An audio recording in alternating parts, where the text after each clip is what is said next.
All right, we're starting. What are we on?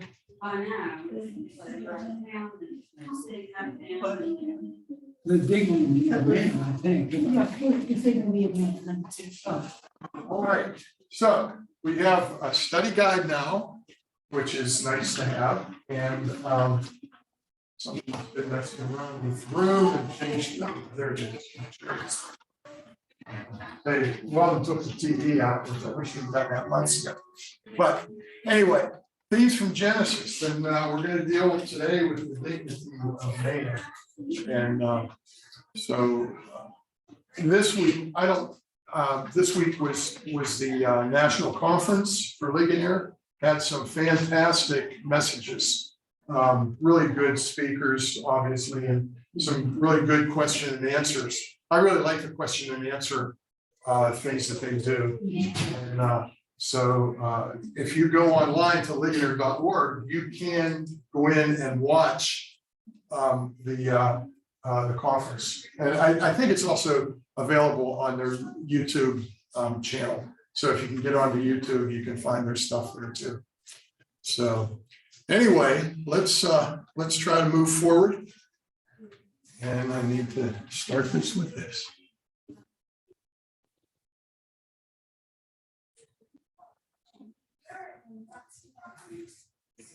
The dignity of man.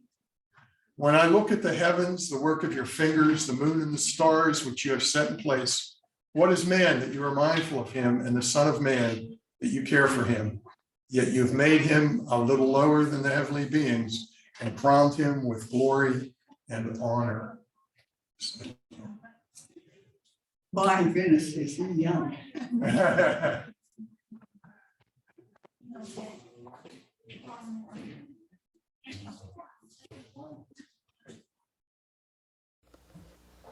Modern historians have told us that perhaps the most serious philosophical problem of the 20th century is the question of the dignity of man.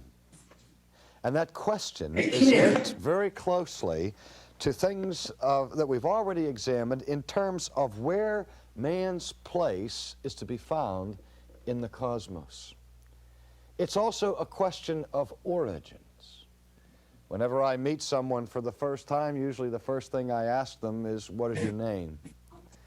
And then the second thing I ask is, where are you from?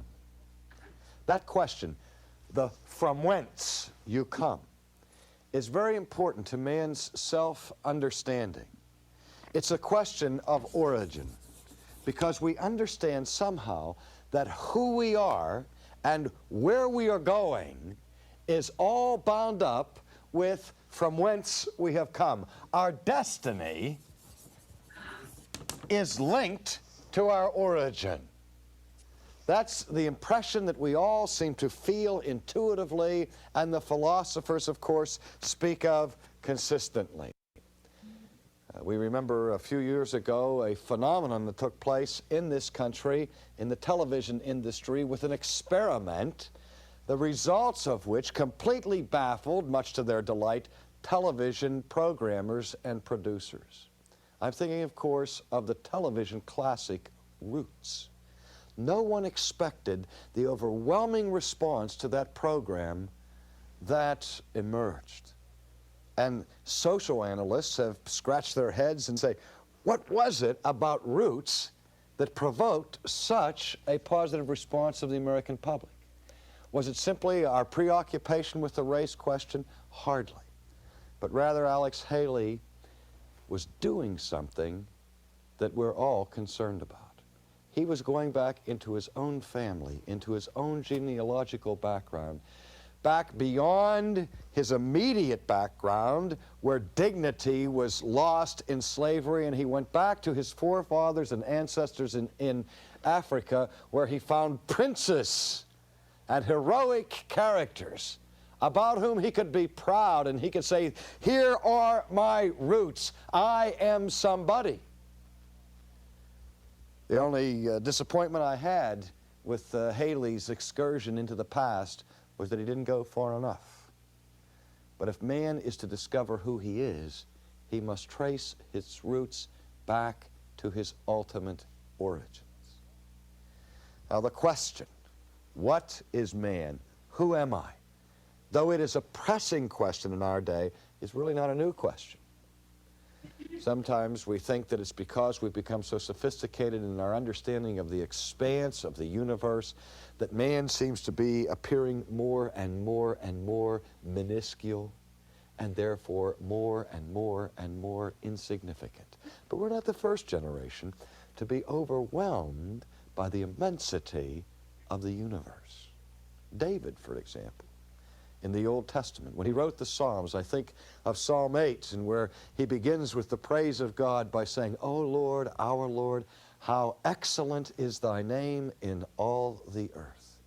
What starts with the praise of the glory of God moves rather quickly to a consideration of the identity of man, where David says, "When I consider your heavens, the work of your hands, the moon and the stars and all that thou hast ordained, I ask, what is man that thou art mindful of him?" In all of this expanse and immensity of the universe, where does man fit in? Of what significance is he? Is he, again, a cosmic mistake, a grown-up germ, one who fortuitously and chaotically emerges from the slime? Or does he have an origin of dignity? Now, we're concerned not simply with an exposition of the book of Genesis, but we want to know what Genesis has to say to the modern predicament in which we find ourselves. In other contexts, I've been exercised over what I see to be a radical and tragic inconsistency with the doctrines and philosophy of humanism. Humanism which exalts man, which speaks of the greatness and the grandeur of the human species, and has as its most important priority on the humanist agenda the dignity of man. And I ask this question, and it's a troublesome question, I know. How can a creature have dignity if his origin is in chaos?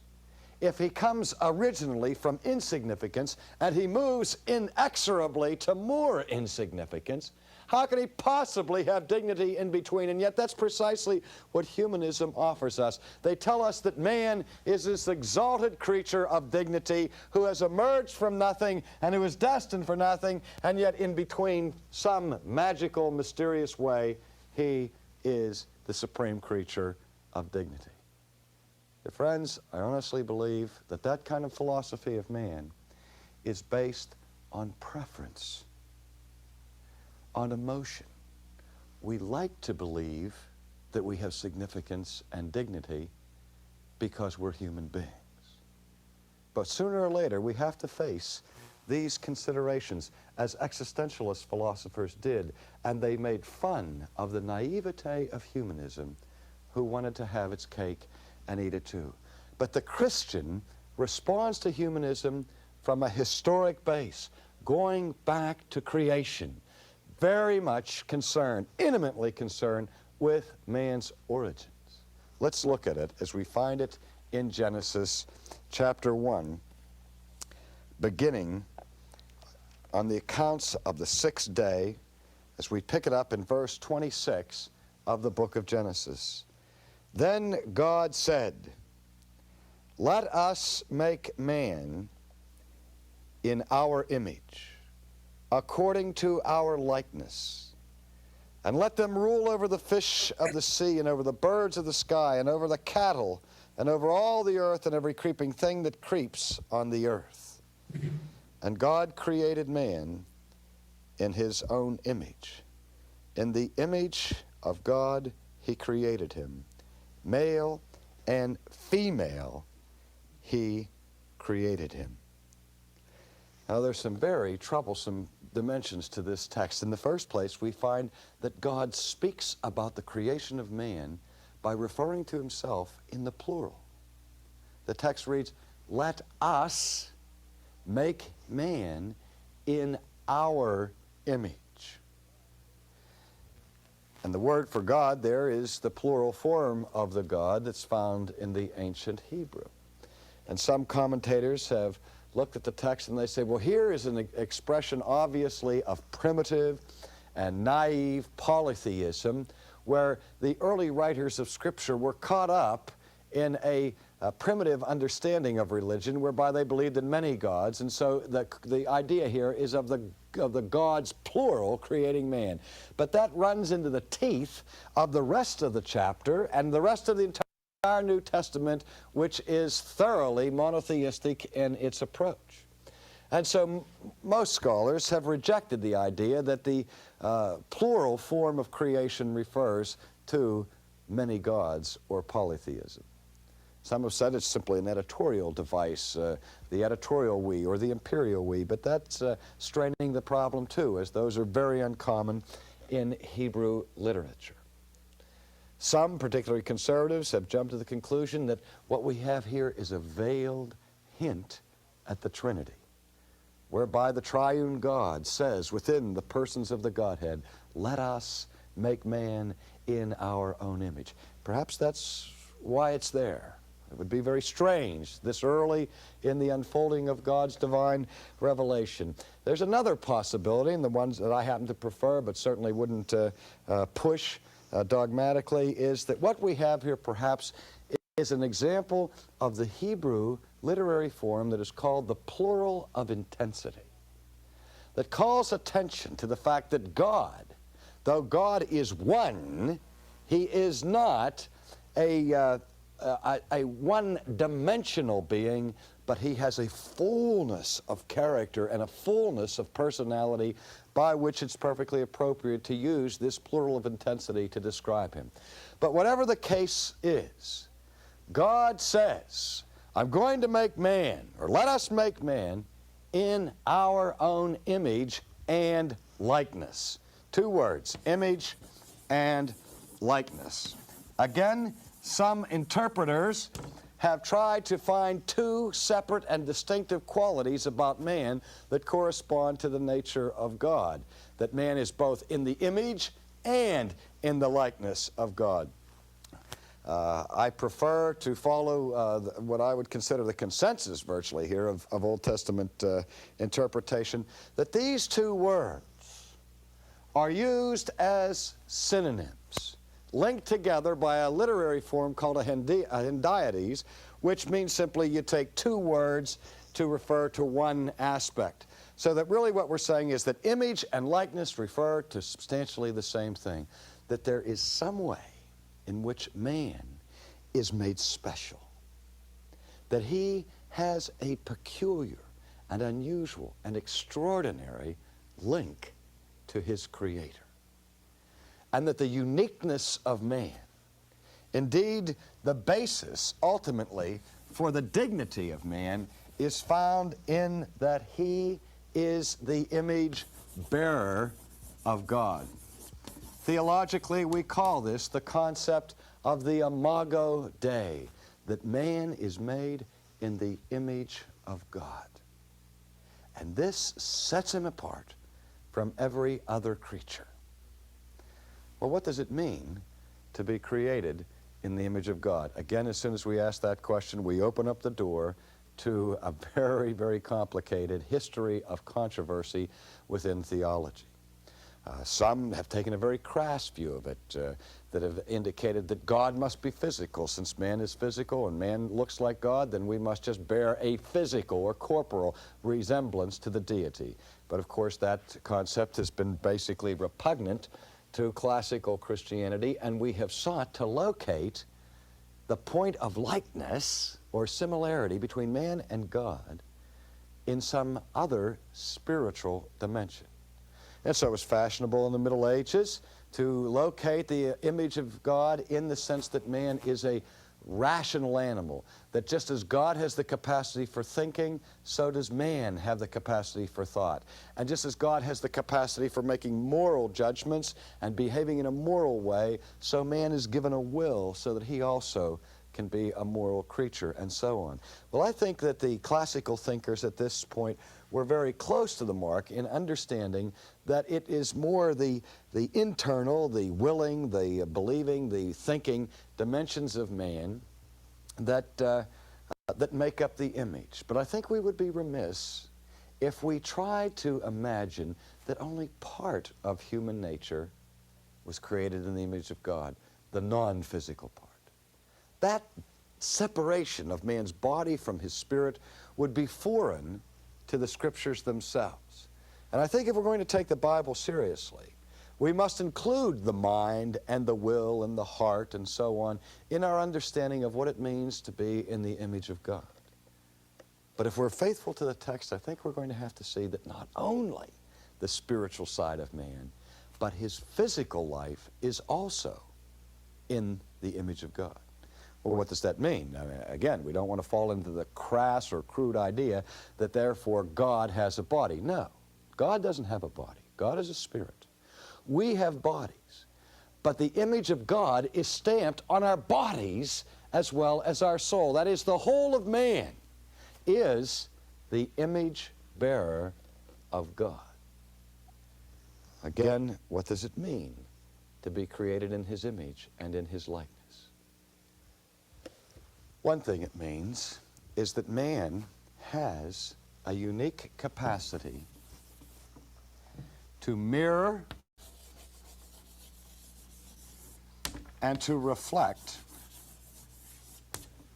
the character of God.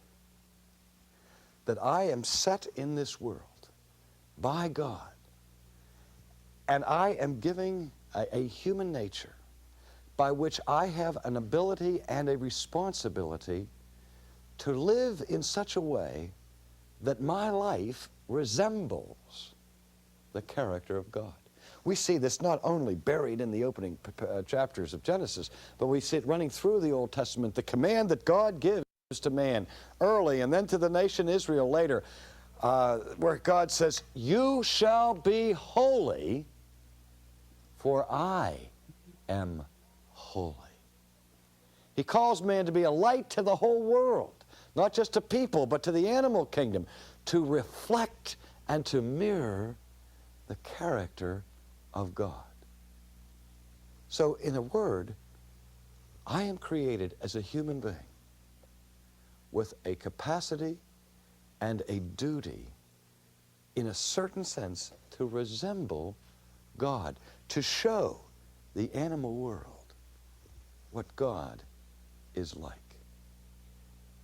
So there's a sense in which a transfer takes place by the imprinting of the divine image on the human creature. Now I'm going to take a moment here to go to the board and make a distinction that I think is important for us to keep in front of us with respect to this great issue of dignity. The humanist, we'll put him over here, argues that man's dignity is intrinsic. The Christian maintains that man's dignity is extrinsic. Now, what's the difference? What's the difference between a dignity that is intrinsic and a dignity that is extrinsic? Well, an intrinsic dignity would be a weightiness or a significance or an importance that's built in. To say that man has dignity intrinsically is to say that dignity goes with our humanity. It's part of the given of our humanity. And it's precisely at that point that the humanist labors with that problem of origin and destiny. Because again, if the origin is in indignity and the destiny is in dignity, how can we say that the present state of man carries intrinsic, built-in dignity? Where'd it come from? Christianity is equally, if not more, concerned about human dignity. The agenda of the church has always been and must always be a passionate concern for human dignity. Yet, Christianity teaches that human dignity is extrinsic, which means what? That it's not built in, it's not eternally found in the liver or in the bloodstream, but rather our dignity is derived, it's dependent, it's been assigned to us by God. For we believe that God alone is eternal, and God alone has intrinsic dignity. But the whole point of the creation of man with respect to the value of man resides in this, that the Christian church is saying, look, you as a human being are important. You are of incalculable value because the one who is eternal, the one who possesses intrinsic dignity, has stamped his dignity on your person. You are created in the image of God. You bear his character. You are to mirror and reflect his dignity. It's for that reason that life, for example, is seen as so precious, and that even the power of sin, which corrupts and defaces this creature who's made in the image of God. The mirror is cracked, but it's still a mirror. The mirror is debased, but it's not erased. Our image of God is distorted by our sin and our corruption, but man's dignity, even by sin, is not destroyed. That's why we care about every human being on the face of this earth, no matter how corrupt, no matter how sinful, no matter how impenitent they may be. We must care. For in caring, we at that point are fulfilling the Imagio Dei, because God's redemptive activity that follows through the rest of biblical history shows us that God is the kind of God who is so concerned about the value of human beings that even when we misrepresent him to the world and we disobey him and rebel from him, he pursues us and embarks upon a cosmic plan of redemption. So let's understand that redemption, which is the heart of the Christian faith, flows not out of a vacuum, but that redemption flows out of creation. It's because of creation that we care about redemption. If you have no creation, as the humanists, then in the first place, you have no possibility of redemption, because frankly, there is nothing of ultimate value to redeem.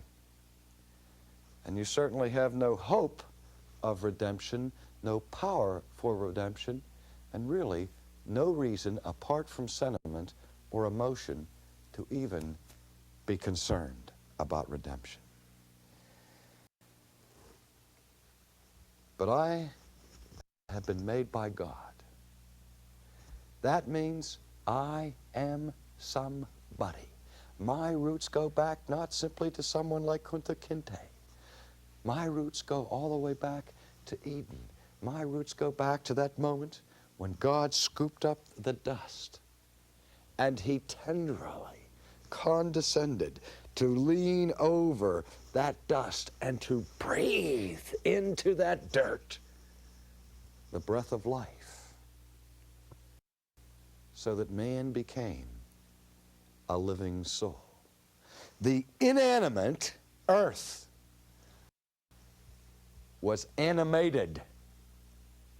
What does the Latin animus or from which we get the idea of animation means. It means it comes from wind or breath or spirit. I am alive because of the breath of God. You are alive because of the breath of God. The humanist never gets us out of the dirt. He says we emerge spontaneously, by chance, from the dirt. And from that dirt we come, and to that dirt we return. Yes, we agree with the humanists that dirt was involved, but not a dirt that on its own power, on its own steam, through this accidental chancing collision of atoms, suddenly began to be animated. But we're saying that our life, the very principle of our being, comes from the being of God. God breathes into us His animus, His spirit, by which we live and move, and as the New Testament says, have our being. There's a couple of other matters that I want to cover quickly about the creation of man. And God created man in His own image, and we see that God says, let them rule over the fish of the sea, over the birds of the sky, over the cattle in the earth, and every creeping thing. That man in creation is given the responsibility of having dominion over the earth. That he's given not only a unique nature, where he's stamped with the image of God, but he is also given a unique role of authority in the universe, where divine authority is transferred to him, not in the absolute sense, but in the secondary sense, that man becomes God's vicegerent, that is his vice king on this planet, and we are to have dominion over the earth and to subdue it. That's an exalted position for the human race over the rest of the creaturely elements that make up this world. And then we read, and God created man in His own image, and in the image of God He created him, male and female He created him. Now, it may seem like a subtle distinction, perhaps even a distinction without a difference, but I think it's important that in the text here, that doesn't say that God creates man and woman. But He says He creates man, the generic term, mankind, or human beings, and He gives to mankind His divine image, and He says, male and female, He creates them. Male and female, clearly referring to different role descriptions, different sexual functions, male and female. And that at the beginning of the creation of the race, God builds in unity and diversity a shared humanness, a shared participation in the divine image, and a shared dignity. So that we see a clear equality in creation of dignity between the male and the female. Different tasks are assigned. Different responsibilities are given. It's not the man's responsibility to bear children. That gift and duty is given to the woman. There are certain characteristics and distinctives to the male and other characteristics and distinctives to the female. And some have tried to wrest out of the differences a hierarchy of values. Men throughout history have said, well, we're the stronger sex and we're the superior sex, and women are inferior because they're physically weaker. And statements like that. Or they note the fact that in creation, as we will see in a later lecture, woman is made to be the helpmate of the man, and there is a kind of role subordination at certain points along the way, and that men have jumped to the conclusion that that must mean, again, superiority. No wonder women have reacted, because the lie that the man has perpetrated is that subordination means inferiority. The only reason God would give me the assignment that he gives me rather than to the woman is because I must be superior, says the man. And the woman rebels against it, and rightly so. For we see here in the text that participation in this exalted dignity of having the image of God stamped upon our humanness is male and female. In the beginning, God created the heavens and the earth. In the beginning, God created us, male and female. And with that act of placing upon us a divinely originating value, we stand for the importance and the significance of every human being. Not out of preference or out of sentiment, but out of history. Because God has done it.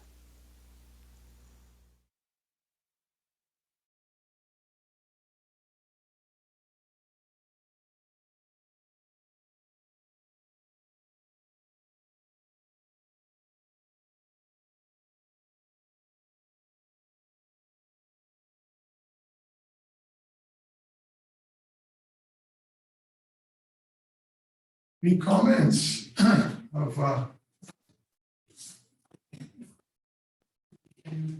what has been said? We could stop him almost every couple of minutes and have a comment. I like what he said. I'm good. I thought he said that Modern historians have told us that we have nothing to redeem if we have no beginning by God. I thought that was, I ever heard him say that. That's good. We have nothing to redeem. There's nothing to redeem if we have no beginning by God. Right. But that he's saying an argument to these people say we come from nothing. We come from nothing. We have nothing to redeem. And if we answer this question, why do human beings have value? Well, it's because they have a beginning, they have a projection in terms of, you know, what we were talking about last week. There was, with the beginning, there's a goal. And if there's nothing in the beginning, how can you have a goal? And, you know, you don't have anything to live for.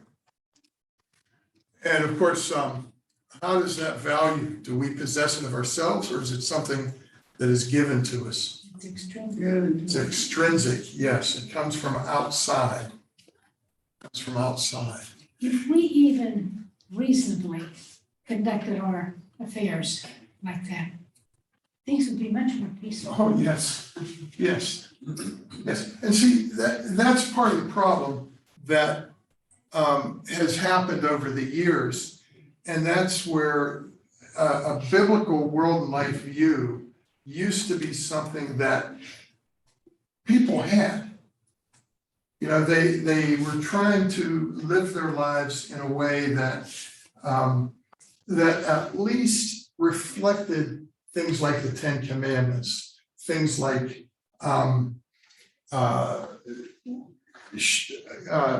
taking care of people, you know, doing things that show your Christian faith, or at least the ideals of Christianity. And of course, that has all changed. What are some of the things? You know, one of the things that really gets me, you know, and I've said this before, I love animals. You know, I wish we had a dog. You know, I really do. And maybe we will get one at some point here, but the dog does not become something more than it is. Dogs are people too. And unfortunately, yes, that's the thing. And you know, I just saw on Facebook somebody wishing their dog a happy heavenly birthday. Well, Cable Cook has a pilgrimage Yeah. for pets. Yeah. I would love to ask them where did they go? You know, I mean, to find, because a pilgrimage means a Yeah. trip. Well, now, some folks say that, and I think it was Derek Thomas said he believes that there's animals in heaven because that's part of the creation. There'll be a new heavens, new earth. But will it be our pets? I don't know. Well, it will be here's dog Fido. Will Fido physically be in heaven? yeah. Or will it be just dogs in there? Right. Albert Right. Moore had a good. And crossing the Rainbow Bridge. Yeah.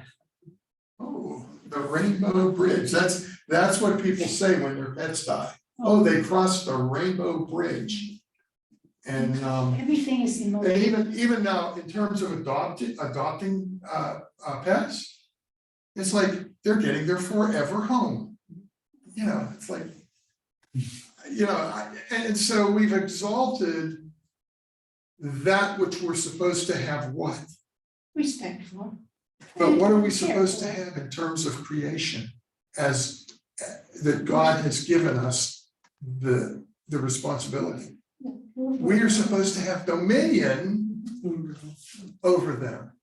Now, one of the things that he mentioned, though, I think, as he was talking, was how we are supposed to respect nature, and I think it goes beyond that. In 2 Corinthians 5, it talks about reconciliation. We're supposed to be reconciled to God and reconciled to each other. Do you know what the next phrase is?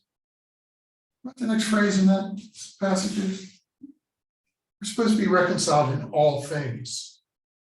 So I believe that that's talking about the environment.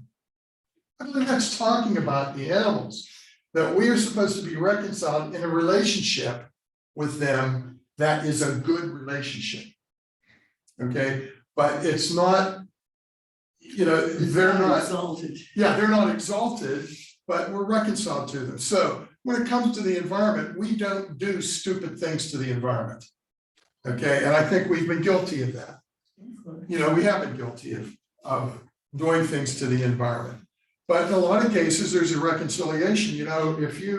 If you drive up through West Virginia, or even Eastern Ohio on 70, there used to be strip mining along there.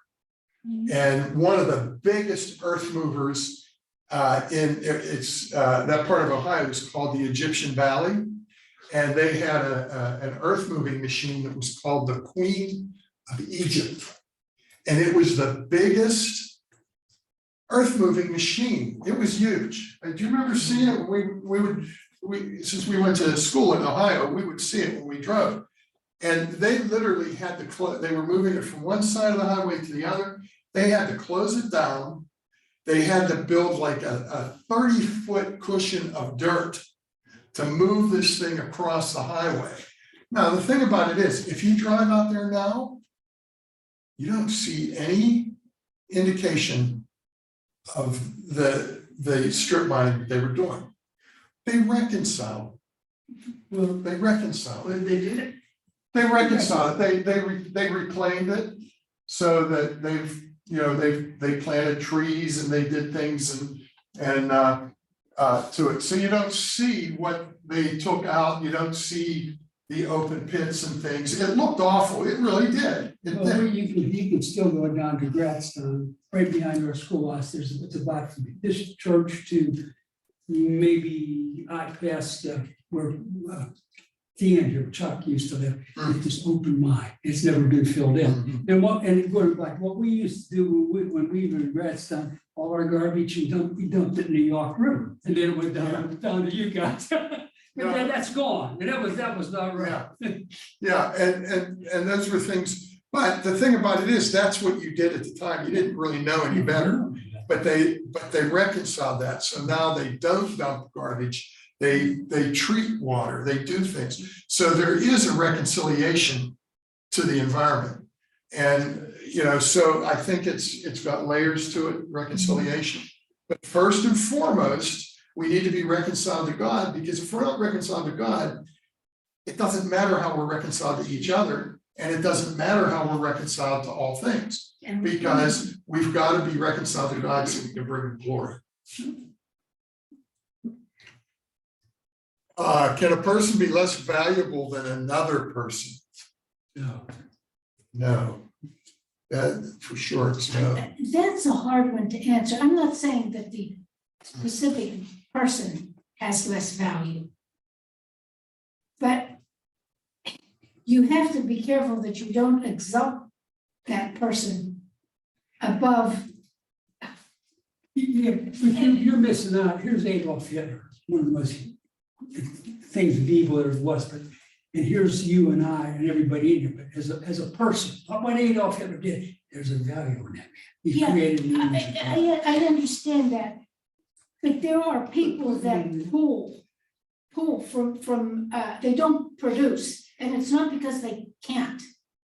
And, Well, yeah, and that's because their value is still there. yeah, I agree with that. As somebody created in the image of God, having that dignity. But their fruits of their life are not Right. what they should be, because their fruits are not glorifying God. But our government is paying them to be that. Well, be that as it may. Yeah, but be that that's as what I it may. mean, yeah, that's what I mean, but I But, understand what. you know, I mean, it doesn't, but it just doesn't happen in the United States. It happens in every country. It happens in every culture. You know, We have been placed in, this is a true story, now, they made a movie about it. There was a ship that went down, and the captain and the first officer survived, and there was, say, 15 or 20 people, and the lifeboat wouldn't hold them. And the man had to make this decision, we gotta get rid of some of these people. All these people had the same value. But that actually happened. And whether that man was a Christian or not, he had to make up his mind, this person, the older person, we'd be thrown overboard, we're 80-some years. But no, it's tough. It's easier to say, but when you get in stuff like that, Yeah. when you really. that's what, when we were in school, we used to, youth groups, we used to do these situational ethics type things. Like if there were 3 people in a boat, who would be able to stay in the boat, you know, things, they're different things. If you're hungry, is it okay to steal? You know, is it okay to steal food if you have no money? You know, well, see, the problem with that is there's the idea that there should be people that are helping the people that are homeless, that don't have food, so that they don't get themselves in a position that they have to steal. But I've told you this one too, John Manganis from Pittsburgh, he has a huge painting company down there, he comes, the Germans had him over in Italy and that, and he says, you know what I did, Bob? He says, my brother and my sister was in that house starving, I went out and I stole food. Yeah, And he said, this big German got me, he said, the only thing, he said, he could have killed me, but the only thing I got was his jack heel boot, kicked me in the rear. But he actually was still, he said, what should I do? I said, John, you had 2 people that needed food. well, see, That's a situation. see, that was one of the things, you know, this, the Ligonier conference was on ethics. And of course, when you're talking about, they talk about Rahab and her lying. Well, what they said was, if somebody comes to your house and you're hiding somebody that is an innocent person, like if you were in Germany and you were hiding Jews, if they came to you and said, do you have any Jews in there? It's legitimate to say no, because they're coming to kill the Jews. And it's legitimate to say no to them because you're saving them, not putting them to death. And so, you know, that's the situation, is what's the greater good? And you know, ultimately, as Christians, we do sins all the time. You know, I would hope most of our sinning are sins of omission instead of commission. You know what the difference between a sin of omission and a sin of commission? A sin of commission is one that you are doing because you want to do it, and omission is something that you do by unknowingly. So, Also, you don't just jump out of bed one morning and do some of these things. Situations move you and move you and move you, like in Jamestown. Like who? In Jamestown, in the revolution, before, in the founding of the country. They found bodies that had been, their bones had been scraped as if they had been butchered. So, once the animals are gone, and then the snakes are gone, and the bugs are gone, and then you start thinking, should I bury this dead body? Or should we eat the dead body? And you just don't jump out of bed one morning and decide that. You are conditioned as you keep going along. So should they have died and buried those bodies, or should they have actually eaten those bodies? They didn't kill them, they were dead. So that's what I mean. It's hard. It's difficult, and God forbid we may be in this. We have no idea what's coming down.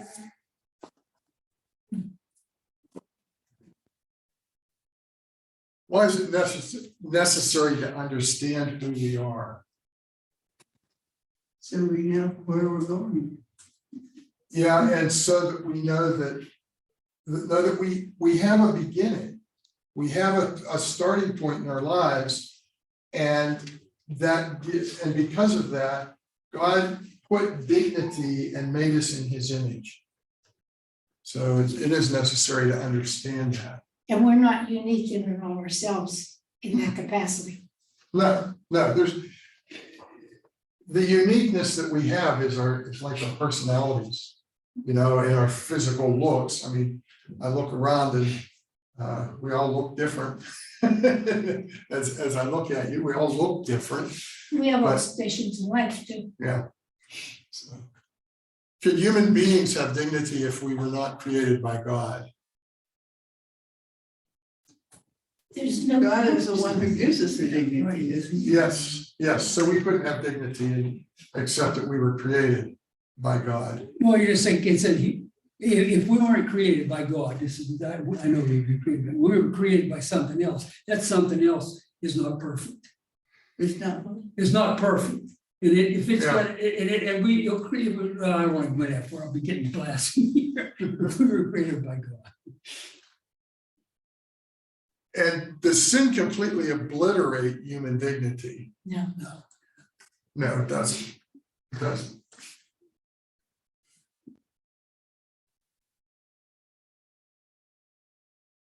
Why is it important to understand that man was created by God in order to understand redemption?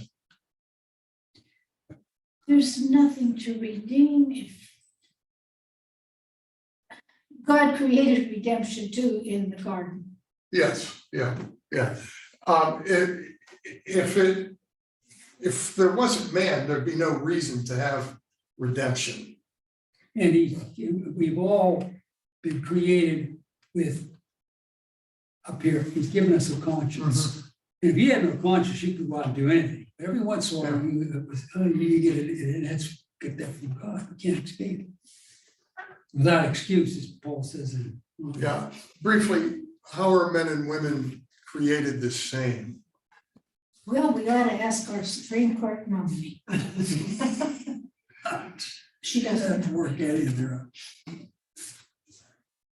And she's an intellect. I know, but we're talking here. We're not talking about her. People talk about her all day. We're talking about. But she's a role model. No, she isn't. Whose role model is she? Well, It's not my some role model. Yeah, but Hitler is a role model for some. she has So, the platform. Well, And we're talking, I at least I'm talking about her now. Yeah. So I pay attention to what she said. yeah, but in brief, this from a biblical standpoint, in what sense are men and women created the same? They both have dignity. They both Right. have roles. Right. We get them all mixed up, although I think he is a beautifully did his role well. There are roles. There are roles that we have that are that's what they are. They're not to change. Now, there's other roles that we can have and we usually think about this in terms of marriage. There's nothing that says, I'm gonna tread carefully. There's nothing, You may lose your dignity when you there's, there's nothing that says a man cannot do dishes. All right, now, I don't do dishes very often, I admit that, but I do dishes. I do dishes. There's nothing that says a woman can't wash a car. Now, I can say this, you haven't washed a car in many years. But I actually embrace that role, which I can do, but it's not anything to do with who we are in terms of roles and responsibilities. No, In the sight of God. no, the role of bringing a child into the world, while two people have to deal with it, once that conception happens, it's the role of the woman to bring that baby into the world. You're working on that. Yeah. You have to tell us that all the time. They're working on that. Then a man can bear a Yes, woman. yeah. I mean, Yeah. we're getting conflated Yeah. in everything. So there's differences and there's things that are the same. And then we have to realize that, I mean, there's a lot of men that have basically said, I'm not gonna do that. Yeah, my mother told me about her dad. He would come home from work and he would expect dinner to be on the table as soon as he walked in the door. Ooh, good for luck. Yeah, Didn't have traffic jams then. yeah, so, well, I think he probably rode the streetcar to work from Wilkinsburg to East Pittsburgh, so it rolled, so, But I see a lot, I've heard a lot of Christian men that say, well, I'm not gonna do the dishes, I'm gonna do that, and those men are completely wrong. yeah, But Yeah. there's a verse somewhere where men are to treat women with kindness and gentleness. yes, absolutely. All right, to understand who we are, we must understand our ultimate origin. True. Which philosophical movement was noted in this lesson to assert that man's dignity is intrinsic rather than extrinsic? Humanism, yes. What literary device uses two words to express one concept? The B word, I think that's what he said. Hendiasis. Never heard that word. Okay, Google it and learn it. That's like that day that we. What was Bill had to, we had to look it up and see, Yeah. didn't even know what it was. Yeah. Yeah, I forget what it was now. Extra credit, what is a chiasm? Isn't it? It's the diagram that was on the board over there. It was a chiasm, it's something that starts and will go up Yeah, and then it'll come down. yeah, because Robert Garcia talks about that in Yes. his song. Yes, so that's the extra credit, I just thought I'd throw that in. What Latin expression refers to man's identity and distinction from the rest of creation? The image of God. Yeah, Imagio Dei. Oh, yeah. Imagio Dei. God did not use pre-existent matter to bring about the universe. That's true. Did not use. Earth had to have been here. No, he spoke it into existence. He spoke it into existence. Mary's talking about creating man though. Yeah. Oh, yeah, this is for the universe. So this is before, Before he Yeah. was created. according to the Dominion mandate of Genesis 1:26, which term most aptly characterizes the role of man in relationship to creation? Vice Regency. Vice regency. And what does it mean that God animated man from the dust of the earth in creation?